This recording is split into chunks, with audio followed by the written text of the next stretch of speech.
మనందరికీ తెలిసినటువంటి సుపరిచితమైనటువంటిది ఇది.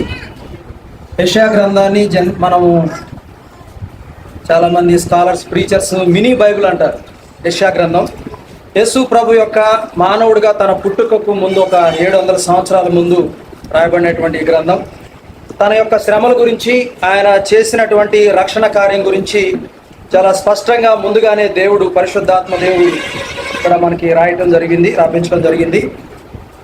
53వ అధ్యాయము 2వ వచనం నుంచి చూడండి ఒకసారి. లేత మొక్కల వలెను ఎండిన భూమిలో మొలిచిన మొక్క వలెను అతడు ఆయన ఎదుట పెరిగాడు. అతనికి స్వరూపమైనను సొగసైనను లేదు. మనం అతన్ని చూచి అపేక్షించినట్టుగా అతని యందు స్వరూపము లేదు. చూడండి, ఇక్కడ చూస్తే యేసు ప్రభు ఆయన యొక్క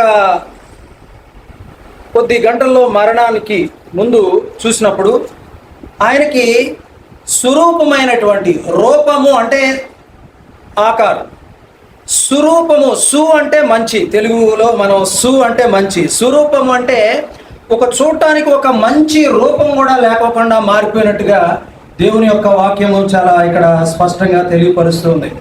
ఆయన చూడటానికి ఒక రూపమే లేనటువంటి విధంగా మారినట్లుగా. తర్వాత సొగసైనను లేదు, మనం అతను చూచి అపేక్షించినట్లుగా అతని యందు స్వరూపం కూడా లేకోకుండా మారిపోయినట్లుగా మనం చూస్తున్నాం. యేసుక్రీస్తు ప్రభు మన కొరకు ఎంతగా తను గాయపరచబడ్డాడో, చూస్తే ఒక మనిషిగా ఒక మనిషి యొక్క రూపం కూడా లేనటువంటి విధంగా ఆయన తన శరీరాన్ని నలగొట్టినట్టుగా తన యొక్క ముఖాన్ని చూసినప్పుడు ప్రకటన గ్రంథంలో మాకు మాట ఉంటుంది. ఆయన యొక్క గొప్పతనాన్ని గురించి తెలియపరుస్తూ ఆయన మాట్లాడుతున్నప్పుడు ఆయన యొక్క స్వరము విస్తారమైనటువంటి జల ప్రవాహంలా ఉంటుందని, ఆయన యొక్క తేజస్సు చూస్తే సూర్యుని లాంటి తేజస్సు కలిగినటువంటి ముఖంగాను, ఆయన నేత్రాలు మనం చూసినప్పుడు, కళ్ళు చూసినప్పుడు అగ్ని జ్వాలల లాంటి నేత్రాలు, అంటే జ్వాలలు అంటేనే చాలా మంట, ఫైర్ చాలా వెలుతురుతో ఉంటుంది, అట్లాంటి అగ్ని జ్వాలల లాంటి నేత్రాలు కలిగినటువంటి వ్యక్తిగాను, ఆయన పాదాలు మనం చూసినప్పుడు కొలిమిలో పుటం వేయబడుచున్నప్పుడు ఒక బంగారం ఎంత షైన్గా, ఎంత ప్రకాశవంతంగా ఉంటుందో అంత ప్రకాశవంతంగా ఉన్నటువంటి ఒక గొప్ప కోటి. అందుకని ఆయన గురించి మనం పరమగీతంలో చూసినప్పుడు కోటి సూర్యకాంతుల కంటే ప్రభావం కలిగినటువంటి దేవుడు, అలాంటి ఆయన తేజస్సు ఒక మనిషి చూసి తట్టుకోలేనటువంటి అంతటి గొప్ప వ్యక్తికి ఆయన ఎలాంటి స్వరూపం కూడా లేకోకుండా రూపం మొత్తం కూడా మారిపోయినట్టుగా యెషయా ప్రవక్త ముందుగానే 700 సంవత్సరాల ముందుగానే ఆ యేసుక్రీస్తు యొక్క ప్రభు యొక్క పరిస్థితిని గురించి చాలా అద్భుతంగా ఈ యొక్క గ్రంథంలో మనకి వివరిస్తూ ఉన్నాడు. 3వ వచనంలో అతడు తృణీకరించబడిన వాడుగాను ఆయన. తృణీకరించడం అంటే జనరల్గా మానవులుగా మనకున్నటువంటి స్థితిలో మనం ఏదైనా ఒక ఫంక్షన్ కండక్ట్ చేస్తున్నప్పుడు కొంతమంది తనకున్నటువంటి స్టేటస్ తక్కువగా ఉన్నప్పుడు, లేకపోతే లేమి పరిస్థితుల్లోనో వీళ్ళు పిలవాల్సినటువంటి అవసరం లేదులే అని ఒక్కోసారి వాళ్ళని పట్టించుకోరు. అది ఒక పేదరికం కావచ్చు, లేని పరిస్థితి కావచ్చు, వాళ్ళంతా కౌంట్ చేయకోకుండా అంటే మిమ్మల్ని ఎవరిని పిలవలేదా అంటే మేబీ కౌంట్ చేయకపోవచ్చు మనం.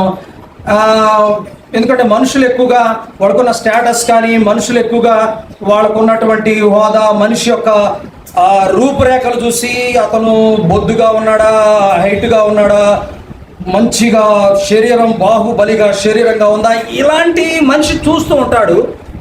కానీ దేవుడు మనిషి యొక్క పై రూపాన్ని చూడడంట. ఆ పై రూపాన్ని చూడడానికి దేవుడు వాక్యం చాలా స్పష్టంగా తెలియపరుస్తూ ఉంటుంది. అందుకనే దావీదుని ఎన్నిక చేసేటప్పుడు ప్రవక్తను పంపించినప్పుడు యెషయా నీకు సంబంధించినటువంటి కుమారులు తీసుకురామంటే ఆయన బాగా హైట్ ఉండి బాగా శరీరము దేహదారుఢ్యం చాలా బాగా కండ పుష్టి కలిగినటువంటి వాళ్ళని తీసుకొస్తారు కానీ ఒక పొట్టిగా ఉండి అక్కడ గొర్రెల కాపరులుగా ఉన్నటువంటి వ్యక్తిని తీసుకురాకపోతే ఇంకా నీకెవరు కొడుకులు లేరా అంటే ఒక్కడు ఉన్నాడు కానీ అంత పెద్ద చెప్పుకోదగ్గ వ్యక్తి ఏం కాదు. ఏదో గొర్రెలు కాసుకుంటే ఎక్కడ ఉండంటే ఇమీడియట్గా ఆ క్యాండిడేట్ కావాలి నాకు, అతనితో ఒకసారి పిలిపించాడండి దేవుడు ఆ ప్రభు. సో ఇక్కడ తృణీకరించడం ఆ విధంగా అసలు ఎన్నిక యేసుక్రీస్తు ప్రభు వారు లెక్కలేని విధంగా మారిపోయినట్టుగా ఇక్కడ దేవుని యొక్క వాక్యం చాలా స్పష్టంగా తెలియపరుస్తుంది. తృణీకరింపబడిన వాడయ్యాడు. కారణం ఏంటంటే మన కోసం యేసు ప్రభు మన పాపాల కోసం మన యొక్క శాపాలని తీసివేయట కొరకు ఆయన తృణీకరించబడిన వాడిగా మారిపోయినట్టుగా దేవుని యొక్క వాక్యము స్పష్టపరుస్తూ ఉంది. ఆయన మనుషుల వలన విసర్జింపబడిన వాడిగా, విసర్జించబడటం అంటే విసర్జింపబడిన ఏ పదార్థాన్ని మనము కౌంటబుల్గా మనం కౌంట్గా చూడం. యేసు ప్రభు వారు కూడా అలాగే మారిపోయాడు, విసర్జింపబడిన వాడిగా మారిపోయాడు, వ్యసనాక్రాంతుడిగా మారిపోయినట్టుగా, వ్యాధిని అనుభవించిన వాడిగా. ఈ వ్యాధి ఏ యొక్క డాక్టరో ఏ యొక్క మెడిసినో లేకపోతే రకరకాలైనటువంటి చాలా మనం మెడిసిన్స్లో చాలా ట్రీట్మెంట్లో చాలా టైప్ చూస్తూ ఉంటాం. ఎల్లోపతి ఇంగ్లీష్ మెడిసిన్, ఇది తగ్గకపోతే ఆయుర్వేదిక్ మెడిసిన్ చూస్తాం, ఇది తక్కువ తర్వాత హోమియోపతి మెడిసిన్ చూస్తాం. రకరకాల డాక్టర్ని మనం కన్సల్ట్ అవుతూ ఉంటుంటాం. ఎందుకంటే ఇలాంటి డయాగ్నోసిస్ చేసినప్పుడు, నిర్ధారణ పరీక్ష చేసినప్పుడు వ్యాధి అనేటటువంటిది బయటపడింది.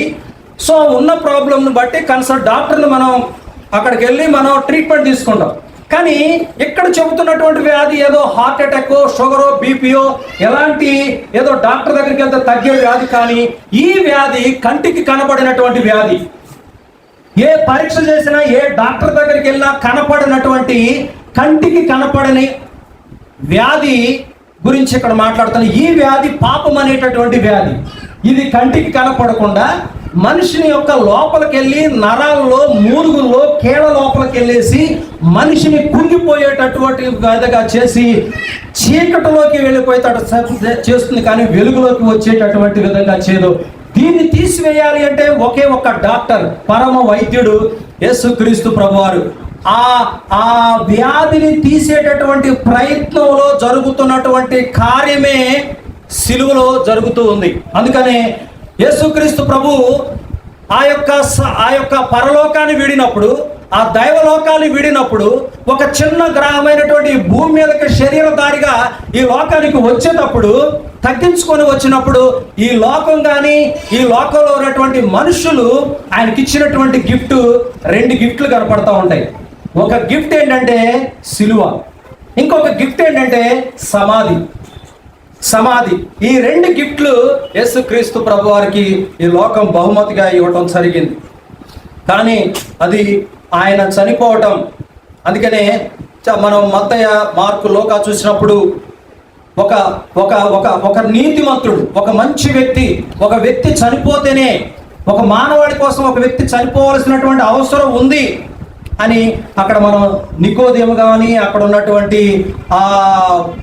పరిశీలు అక్కడ చెప్పడం మనం చూస్తూ ఉంటాం.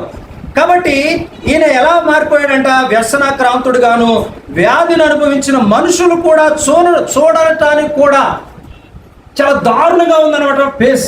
మనం కూడా చూస్తూ ఉంటాం, యాక్సిడెంట్ అయినప్పుడు ఆ రక్తం మడుగులో ఉంటుంటే అది చూడలేక కొంతమందికి తట్టుకోలేక నేను చూడలేను, మీరు వెళ్ళి చూసి రాడు కానీ నా వల్ల కాదు, నేను చూస్తే నేను, ఎందుకంటే కొంతమందికి భయం ఉంటుంది అనమాట. కొంతమంది నీళ్ళు అంటే భయం, హైడ్రోఫోబియా, కొంతమంది రక్తాన్ని చూస్తే భయం, రకరకాల భయాలు ఉంటాయి. సో ఇలాంటి చాలా దారుణంగా చూడనున్న వాడిగా అతను మారిపోయటం జరిగింది. అతడు నిశ్చయముగా మన రోగాలను భరించాడు. మన యొక్క రోగం ఏంటి, ఏ రోగం గురించి మాట్లాడుతున్నాడు? శరీరంలో మన పట్టిపెట్టి చేస్తున్నటువంటి ఈ భూ సంబంధమైన రోగాల గురించి మాట్లాడలేదు, కానీ మనలో దాగి ఉండి మనము పెంచి పోషిస్తూ మన కంటికి కనపడుకోకుండా, బయట ఉన్నటువంటి డాక్టర్లు కూడా కనపడుకోకుండా మన నిత్య నరకానికి పంపించేటటువంటి ఆ తీవ్రమైనటువంటి రోగం గురించి ఇక్కడ మాట్లాడడం జరుగుతుంది. అతడు నిశ్చయముగా మన రోగాల్ని భరించాడు. యేసుక్రీస్తు ప్రభువారు మన రోగాల్ని భరించాడని యెషయా ప్రవక్త చాలా స్పష్టంగా ఆ యొక్క వాక్యం ద్వారా చాలా క్లియర్గా తెలియపరుస్తున్నాడు. చూడండి, అక్కడ ఆయన ఎందుకు గాయపరచబడ్డాడంటే 5వ వచనం చూపుతుంది, మన అతిక్రమ క్రియలను బట్టి. అతిక్రమించడం, మనం ఒకసారి ట్రాఫిక్ రూల్స్ క్రాస్ చేసినప్పుడు మనకి గవర్నమెంట్, అక్కడ ఉన్నటువంటి పోలీస్ డిపార్ట్మెంట్, ట్రాఫిక్ వాళ్ళు కొంత ఫైన్ వేస్తుంటారు. మనకి రూల్స్ అండ్ రెగ్యులేషన్స్ ఉన్నాయి. మనకి గవర్నమెంట్ లేకపోతే రాజ్యాంగం కొన్ని రూల్స్ ఇచ్చింది, దీన్ని అతిక్రమిస్తే ఖచ్చితంగా ఫైన్ ఉంటుంది అనమాట. సో కాబట్టి అదేవిధంగా మన అతిక్రమ క్రియలను బట్టి మనం ఏదైతే దేవుని యొక్క ఆ యొక్క కట్టడలకి, దేవుడి యొక్క నియమాలకి మనం అతిక్రమించినో ఆ క్రియలను బట్టి, ఆ పనులను బట్టి యేసుక్రీస్తు ప్రభువారు గాయపరచబడ్డాడు. ఆయన ఆ విధంగా తీవ్రంగా కొట్టబడటానికి, కలవరిశిలో అంత ఘోరాతి ఘోరంగా చనిపోవటానికి, ఆయన చాలా భయంకరమైనటువంటి అలాంటి బాధలు అనుభవించడానికి కారణం ఏంటంటే మన అతిక్రమ క్రియలని చాలా స్పష్టంగా తెలియబరుస్తుంది. మన దోషాలు బట్టి, మన దోషాలను బట్టి ఆయన నలగొట్టబడ్డాడు. మన సమాధానార్థమైనటువంటి శిక్ష ఆయన మీద పడింది. అతడు పొందినటువంటి దెబ్బల చేత మనకి స్వస్థత కలుగుతుంది. ఏ విధంగా మనకి స్వస్థత కలుగుతూ ఉంది? ఏంటి మనకు ఉన్నటువంటి స్వస్థత? చాలా మంది మనకు ఉన్నటువంటి కొద్ది కాలం, ఈ లోకంలో ఉన్నటువంటి కొన్ని రోగాలు మనం కొద్ది కాలం ఇబ్బంది పెడుతూ ఉంటుంటాయి. మనం మంచి మెడిసిన్, కరెక్ట్ మెడిసిన్ తీసుకున్నప్పుడు అవి తగ్గిపోతుంటాయి. కొన్నిసార్లు దీర్ఘకాలిక రోగాలు మనం వెంటాడుతూ ఉంటుంటాయి. కొద్ది రోజులే ఉండి తగ్గిపోయే రోగాలు ఉంటుంటాయి. కానీ మన సమాధానార్థమైనటువంటి శిక్ష, సమాధానం లేకోకుండా పోయింది. కారణం ఏంటంటే మనలో పాపము సమాధానం లేకోకుండా చేసింది. అందుకని అక్కడ ఉన్నటువంటి పరిశీలు కానీ, అక్కడ ఉన్నటువంటి యూదులు అంటారు, మేము ఎవరికి దాసులు కావు, మేము వ్యభిచార సంతానం వల్ల పుట్టిన వాళ్ళం కాదు, మమ్మల్ని గైడ్ చేస్తున్నటువంటి వ్యక్తి మోషే మాత్రమే, మేము అబ్రహాము సంతానము అన్నప్పుడు యేసుప్రభు అంటారు, పాపం చేయవాడు పాపానికి దాసుడు అంటాడు. మనము పాపం చేస్తున్నప్పుడు ఇక దానికే మనం దాసులైపోతూ ఉంటాం. కొంతమంది చూడండి, డ్రగ్స్కి బానిస అయిపోతారు. వన్స్ దానికి ఎడిక్ట్ అయిపోయిన తర్వాత వాళ్ళకి తీసుకోపోతే షివరింగ్ వచ్చేస్తుంది. ఆ టయానికి అది తీసుకోపోతే కాళ్ళు, చేతులు, నాలుక వణికిపోతూ ఉంటుంది. కొంతమంది మందుకు బానిస అయిపోతారు. మందుకు పడకపోతే వాళ్ళు సాయంత్రం కాలం మందు తాగకపోతే కాళ్ళు, చేతులు గజ వణికిపోతూ ఉంటుంటాయి అనమాట. ఇక అది ఎప్పుడైతే మందు తీసుకుంటో కాళ్ళు ఆగిపోతాయి, ప్రశాంతంగా ఉంటుంటారు. అలాంటి వాళ్ళు అదే లైఫ్ లాంగ్ అది కంటిన్యూ పరుస్తుంది అనమాట. కాబట్టి ఇలాంటి పరిస్థితులకి బానిసైనటువంటి వ్యక్తిని విడిపించగలగటం కోసం, మనకు పోయినటువంటి సమాధానాన్ని తిరిగి రావటం కోసం, మన సమాధానం ఇవ్వటం కోసం ఆ శిక్ష తన మీద తీసుకున్నాడు యేసు ప్రభు. అందుకనే యెషయా గ్రంథములో మనం చూసినప్పుడు 9:5లో మనకు ఒక మాట ఉంటుంది. ఏమని ఉంటుందంటే, ఆయన సమాధానకర్తకు అధిపతి, ఇంగ్లీష్లో ప్రిన్స్ ఆఫ్ పీస్. ఒక శాంతివంతమైనటువంటి ఒక జీవితాన్ని ఇవ్వగలిగేటటువంటిది యేసుక్రీస్తు ప్రభువారు మాత్రమే. కాబట్టి మన శిక్షను, మనం పొందాల్సినటువంటి శిక్షను, సమాధాన శిక్షను ఆయన మీద వేసుకొని ఆయన ఏం చేశాడంటే మనకు గొప్ప రిలీఫ్ ఇచ్చేసి ఇప్పుడు ఆయన అంటున్నాడు, మీరు ఇంకా చేయాల్సినటువంటిది ఏమీ చేయలేదు, కాబట్టి అంతా నేనే చేశాను, బిలీవ్ మీ, నన్ను నమ్మండి అంటున్నాడు యేసు ప్రభు. నా యందు విశ్వాసం ఉంచండి. నా యందు విశ్వాసం ఉంచిన దేవుడు, అందుకనే కుమారుని యందు విశ్వాసం ఉంచువాడే నిత్య జీవం గలవాడు. కుమారునికి విధేయుడు కానివాడు జీవం చూడ కానీ దేవుని యొక్క ఉగ్రత వాని మీద నిలిచి ఉంటుందని యోహాను సువార్తలో చాలా స్పష్టంగా ఉంటుంది. దేవుని యొక్క ఉగ్రత ఎవరి మీద ఉంటుందంటే, యేసుక్రీస్తు ప్రభువుని ఒక దేవుడిగా, రక్షకుడిగా అంగీకరించినటువంటి వ్యక్తి మీద దేవుని ఉగ్రత ఉంటుంది. ఆ ఉగ్రతను తీసివేట కొరకు యేసు ప్రభువారు ఈ లోకానికి వచ్చాడు. కాబట్టి దీని కొరకు మనం చేయాల్సింది ఒక పుణ్యకార్యాలు చేసుకోవటం. ఏదో పుణ్యకార్యాలు తలకి మనం ఏదో రకరకాలైనటువంటి కొన్ని కార్యాలు మనం చేస్తూ ఉండటం, రకరకాలైనటువంటి కొబ్బరికాయ కొట్టడం ద్వారా, కొబ్బరికాయ కొడితే మనకి పుణ్యం వస్తుందని, లేకపోతే కొన్ని మనం వెళ్ళి 40 సార్లు చెరువులో మునిగితే మన పాపాలు మొత్తం పోతాయని, రకరకాలైనటువంటి ఉద్దేశాలతో రకరకాలైనటువంటి ప్లేసులు మనం వెళుతూ ఉంటున్నాం. కానీ ఇవన్నీ ఏమీ కూడా ఒక వ్యక్తిని మోక్షానికి తీసుకెళ్ళగలిగినటువంటి ఒకే వ్యక్తి యేసుక్రీస్తు ప్రభువారు. అందుకని ఆయన చాలా స్పష్టంగా చెప్తున్నాడు, నేనే మార్గం, నేనే సత్యం, నేనే జీవం, నా ద్వారానే తప్ప ఎవరు తండ్రి వద్దకు రానేరడు అని చెప్తున్నారు. కాబట్టి ప్రభు యొక్క ఆశీర్వచనటువంటి యొక్క బలలోను ఆయన యొక్క రక్తానికి సాదృశ్యమైనటువంటి ద్రాక్ష రసంలోను మనం యోగ్యంగా చేయలేదు. దేవుడి వాక్యం దీవించిన గాక. దేవుని నామానికి మహిమ కలుగుతుంది.